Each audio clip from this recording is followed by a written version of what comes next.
हैदराबाद शहर में हनुमान जयंती के दिन अमन व अमान को बरकरार रखने के लिए पुलिस की जानिब से वसी तर इंतजामात किए गए हैं। शोभा यात्रा के लिए बड़े पैमाने पर सयानती इंतजामात किए गए हैं। इस मौके पर हैदराबाद शहर में ट्रैफिक तहदीदात आयद की गई हैं। हैदराबाद के additional commissioner of police traffic G Sridhar Babu ने मीडिया से बात करते हुए शहर में ट्रैफिक तहदीदात से मुताल्लिक तफसीलात पेश की। 6 तारीख को हो रहे हैं।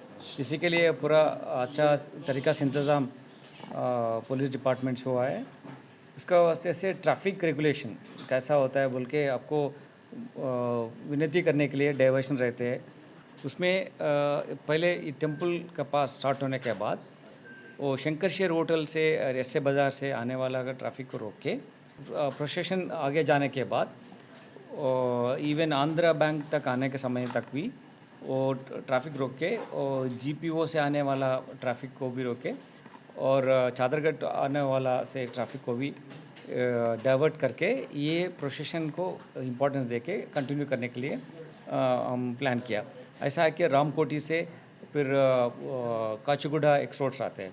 सेंट्रल जोन में नारायणगुड़ा पुलिस स्टेशन वाईएमसी के बाद आते हैं। नारायणगुड़ा क्रॉस रोड्स में वो इम्पॉर्टेंट जगह है, lot of people would come over there. वो जगह में क्या कर रहे हैं हम ये हिमायत नगर वाई जंक्शन से आने वाला ट्रैफिक को डाइवर्ट करके क्राउन केव से आने वाला ट्रैफिक को डाइवर्ट करके ये प्रोसेशन आगे बढ़ते हैं चिकटपल्ली तरफ।